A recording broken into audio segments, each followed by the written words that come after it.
Bine v-am găsit, dragii mei din Zodia Gemeni, oriunde v-ați afla. Bine ați venit, bine ați revenit pe canalul meu, Tarot Flor de Loto. Numele meu este Nina, pentru cei care nu mă cunosc, și ca de obicei mă bucur să vă am alături la fiecare lectură, atât pe dragii mei abonați, cum de asemenea și pe cei care poate sunteți pentru prima oară aici pe canal.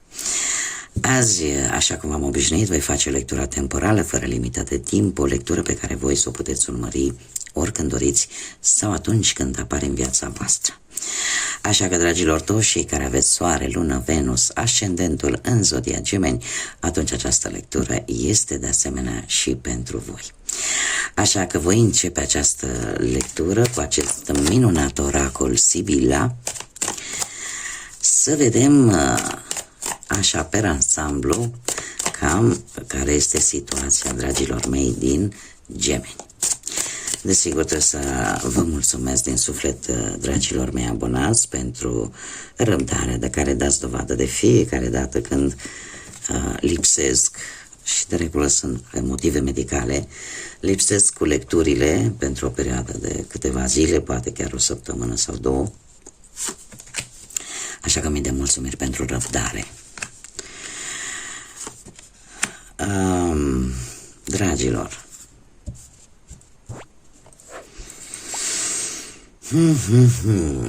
trebuie să vă spun un lucru. Există, nu știu dacă voi sau o anumită persoană în viața voastră, o persoană amabilă, o persoană foarte blândă, foarte cinstită și are așa niște calități, chiar dacă poate e posibil să fie o energie masculină, dar are acele calități materne, părintești, care eu aș spune că încearcă oarecum să vă ajute, să fie acolo lângă voi. Dacă nu vorbim de o persoană, putem vorbi de o situație destul de armonioasă, destul de liniștită. Nu știu, relațiile apropiate sunt mai pline de afecțiune și pentru unii chiar de o dragoste necondiționată. O dragoste necondiționată care eu tind să cred că vine totuși pe partea asta părintească, familiară. De asemenea, pentru unii dintre voi, o reîntâlnire sau o întâlnire care se aștepta cumva. Poate că vine cineva, a venit cineva poate dintr-o călătorie, sau poate că aveați o întâlnire planificată. Ceva de care se știa dinainte.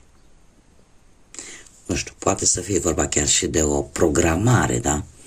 La medic, pentru unii dintre voi. Era ceva care se știa. Și știu, eu aș zice că e posibil chiar și relaționat cu viața profesională, da? Poate, nu știu, o programare la un interviu. Lucruri care cumva se știa despre ele. Pentru unii dintre voi, asta trăiți în acest moment, aceste lucruri, da? Pe care le-am enunțat un pic mai înainte. Următoarea perioadă pentru voi, dragilor, vine cu o situație în care voi veți fi dispuși să așteptați. Adică știați toate aceste lucruri, da? Aceste întâlniri, aceste vizite, aceste programări, da? Dar cumva, următoarea perioadă, voi sunteți dispuși să așteptați, ceea ce mă duce cu gândul că nu se vor rezolva anumite situații de azi pe mâine. Da? Pentru că voi veți fi dispuși să mai așteptați un pic.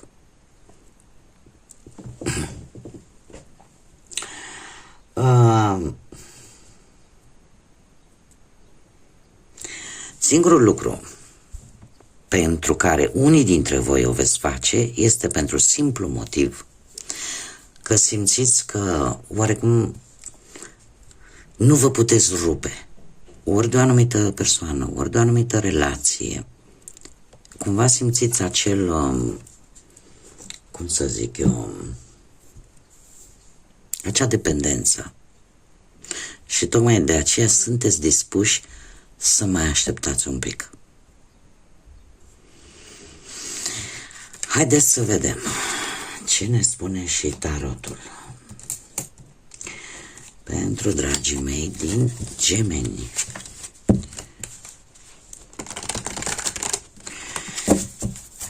Ce vine pentru dragii mei din Gemeni?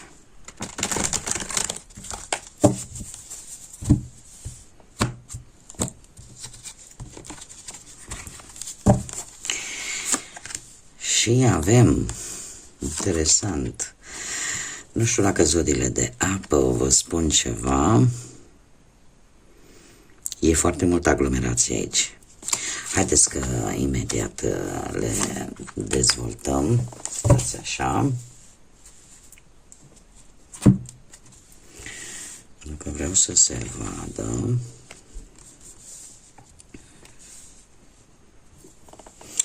Bun, dragii mei, situația actuală se pare că implică un personaj mai în vârstă ca voi, legături posibil cu zodiile de apă, rac, pești sau scorpion, dar este un personaj, este o energie care, indiferent cât de dificilă poate fi o anumită situație, cumva își menține calmul, își menține măsura și cumva are o diplomație în a rezolva poate anumite conflicte. Persoană foarte tolerantă. Acum, puteți fi voi, mai ales dacă știți că aveți anumite planete din harta voastră natale în zodii de apă. Da? Rac, pești sau scorpion, așa cum am mai spus. Dacă nu, și nu vorbim neapărat de o energie și vorbim strict de o situație, trebuie să vă spun că e posibil ca în acest moment, în ceea ce privește munca, cariera voastră profesională, cumva lucrurile să înceapă să se îmbunătățească. Cumva deciziile voastre vor fi destul de echilibrate și, de asemenea, aici apare oarecum implicarea unui personaj mai în vârstă ca voi, care vă poate ajuta să gestionați o anumită situație în ceea ce privește munca sau cariera voastră profesională. Dacă vorbim de bani, se pare că în această perioadă unii dintre voi ați cheltuit un pic mai mult emoțional decât rațional. Da? Și alții poate ce s-a dat s-a întors. Da? Să fi primit o anumită sumă de bani pe care poate voi ați dat-o împrumut cuiva. De ce nu? Dacă vorbim de viață sentimentală, se pare că cei care sunteți într-o relație, relația cumva este într-un punct foarte înalt în ceea ce privește sentimentele, emoțiile, da? Cumva sunt la cote maxime, adică e de bine. Dacă vorbim de cei singurei, e posibil să fie apărut cineva mai mare ca vârstă ca voi, un personaj sentimental, înțelegător, cumva care te ascultă, îi place să te asculte așa cu blândețe și se pare că chiar are sentimente pentru voi. Acum, ce nu prea este în favoarea voastră în următoarea perioadă, dragilor? Avem o regină de spade, care foarte bine puteți fi voi. De ce? Pentru că reprezintă zodiile de aer, Gemeni, Balanță sau Vărsător. Ce înseamnă asta? Asta înseamnă că voi e posibil, tocmai pentru că unii dintre voi nu lăsați ca sentimentele să vă influențeze sub nicio formă în anumite aspecte ale vieții și în special în ceea ce privește munca și banii, va juca un pic în defavoarea voastră acest aspect. De ce? Pentru că e posibil, nu știu, să vă impuneți punctul de vedere într-o manieră foarte directă și asta să vă facă un pic mai nesuferiți vis-a-vis, nu știu, de colegii de muncă sau de un anumit personaj care are legătură cu vreo situație financiară. Așa că încercați cumva să nu deveniți foarte excesivi și să nu prea țineți cont așa de ceea ce simt sau cum percep ceilalți, felul vostru de a vă exprima. Dacă vorbim de viață sentimentală, iar avem aici o atitudine, mai ales pentru cei care sunteți într-o relație. De ce? Pentru că există un personaj, ori voi, ori altcineva dintr-o zodie de aer, care poate influența mai și aici mare atenție.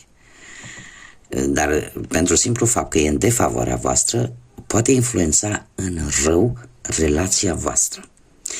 Deci este o energie, cum am mai spus, Gemeni, Balanță sau Vărsător, care poate influența în rău relația voastră.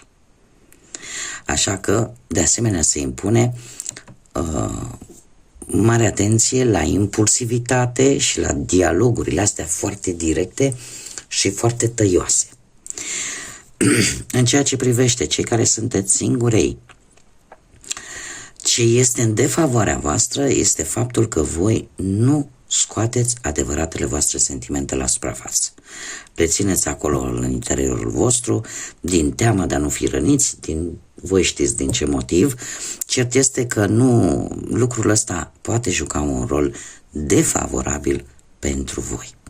În schimb, ce este în favoarea voastră în următoarea perioadă? Avem un paș de bâte, de data aceasta vorbim de zodii de foc, Berbec, Leu, Săgetător.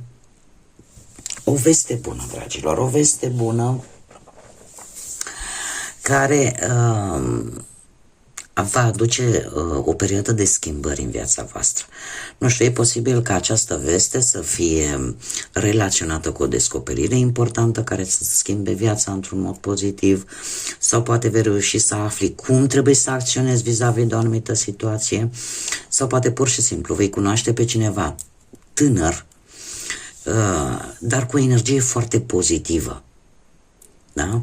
Și cumva, eu aș spune că așa, per general, unii dintre voi veți primi acea confirmare că sunteți pe drumul ăla bun și că un anumit rezultat va fi favorabil pentru voi.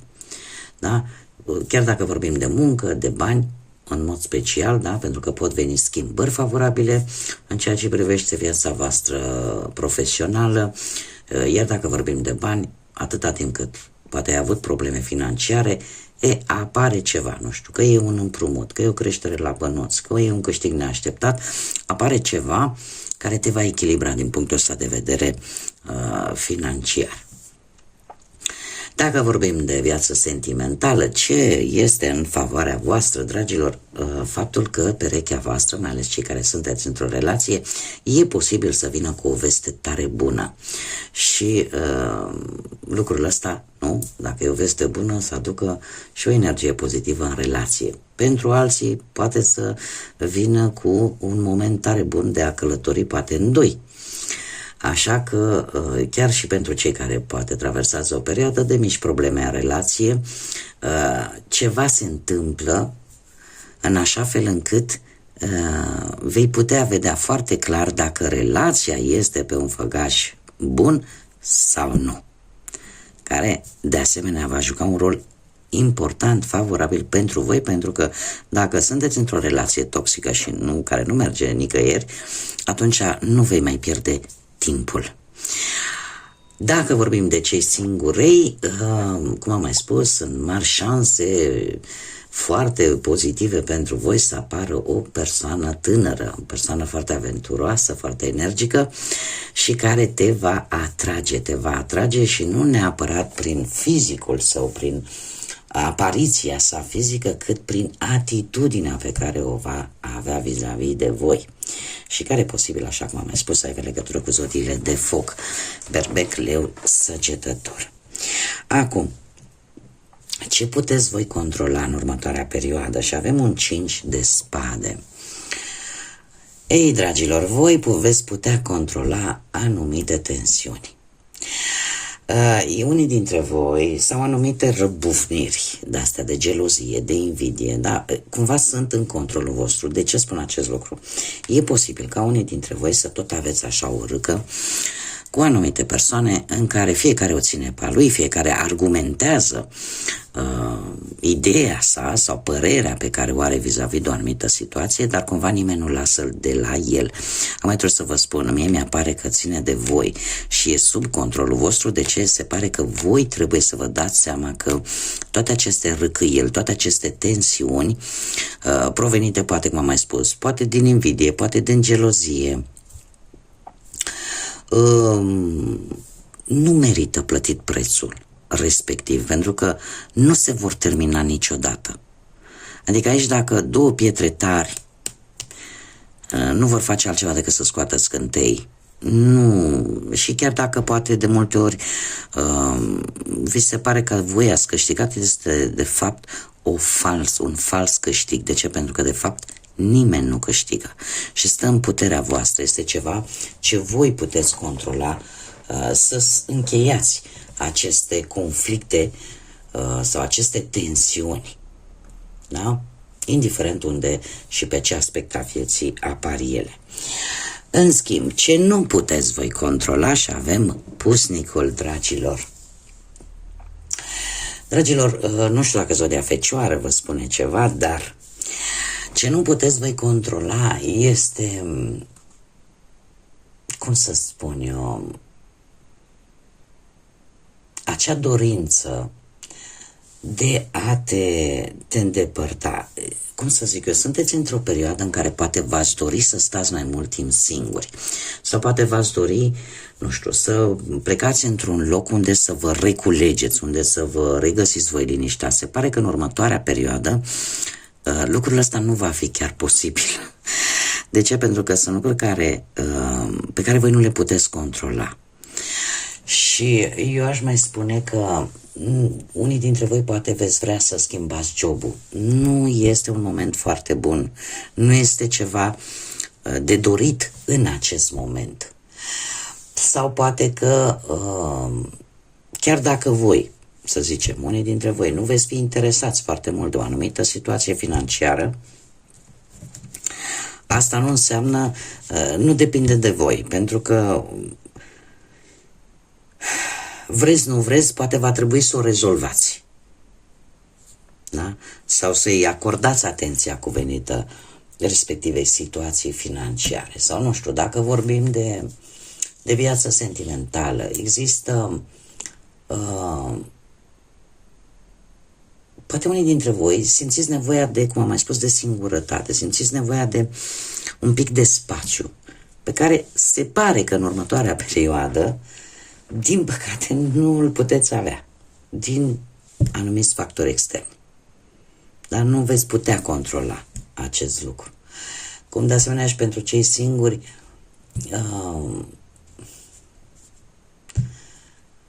există posibilitatea ca un fost sau vreo fostă să nu prea vă dea pace.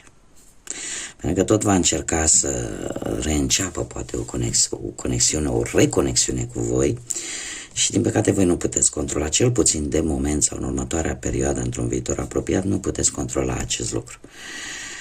Așa că nevoia de singurătate de moment, pentru următoarea perioadă, nu o să fie chiar așa cum v-ați dori voi. Haideți să vedem, pentru cei care sunteți interesați, vedem un mesaj pentru viața sentimentală a dragilor mei din Gemeni. Opa, și avem chiar două. Uite aici avem două mesaje foarte interesante. Avem un flirt în care ți se spune că îi poți să apară să cochetați așa cu cineva și să vă facă să vă, cum să spun eu, să vă facă să fiți voi înșivă, să vă simțiți bine într-o anumită situație vis-a-vis de o anumită persoană, să simțiți voi că nu trebuie să vă ascundeți cu absolut nimic sau că nu trebuie să păreți altcineva decât voi sunteți. Da? Și ce este iar foarte interesant, avem încă un mesaj care îmi spune în felul următor: atenție la stegulețele roșii. Anumite semnale îți vor atrage atenția. Acum, trebuie să vă spun că aceste stegulețe roșii, cel puțin în cartomanție, ne vorbesc foarte mult de anumite energii negative, de acei vampiri energetici, de acele persoane care cu tot din adinsul încearcă să-ți trimeată o energie negativă și să-ți coboare vibrația sub diferite forme mai puțin ortodoxe, ca să zic așa. Așa că nu ignorați în următoarea perioadă aceste semnale pe care le puteți vedea, nu știu, puteți vedea anumite ore în mod repetat. Intrați pe Google și cereți să vi se dea care este semnificația spirituală sau care vă interesează pe voi, și avem pe nenea Google-ul un tip tare inteligent, tare smart, care o să vă răspundă, sau pur și simplu poate aveți anumite vise sau anumite feeling-uri, da, în care intuiția vă spune, nu știu, de la anumite persoane să simțiți o anumită energie negativă, da, ascultați-vă intuiția, da, în următoarea perioadă. Haideți să vedem și un mesaj general. Acest lucru e valabil în special pentru relațiile sentimentale, atât pentru cei care sunt deja într-o pereche, cât și pentru cei care sunteți singuri. Un mesaj general pentru dragii mei din Gemeni: să nu te lași, să nu renunți. Este perfect ok ca anumite lucruri să nu le obții atât de ușor și fără niciun pic de efort. Cele mai bune momente în viață vin după timpuri foarte grele, foarte dure. Așa că continuă să crezi, continuă să ai credință și să nu te lași. Da? Pentru că cam așa este de obicei. Dacă dăm fiecare timpul înapoi, vom vedea că au fost perioade grele în viața noastră, că au fost perioade mai puțin grele, dar că de obicei după perioade foarte complicate din viața noastră a urmat, nu? Roata s-a sucit și a urmat și perioade mai bune. Așa că, dragilor, nu renunțați, nu vă pierdeți credința și mergeți înainte. Bun, dragii mei, cam atât am avut pentru voi. Eu vă mulțumesc pentru atenție, încă o dată mulțumesc pentru răbdare și, desigur, pentru like-uri, distribuiri și comentarii. Din tot sufletul vă mulțumesc. Toți cei care încă nu v-ați abonat, eu vă aștept cu mare interes să o faceți, să ne întâlnim aici pe YouTube. Până data viitoare când ne vom reîntâlni, eu vă doresc tot binele din lume, multă energie pozitivă și, desigur, să fiți iubiți, dragilor.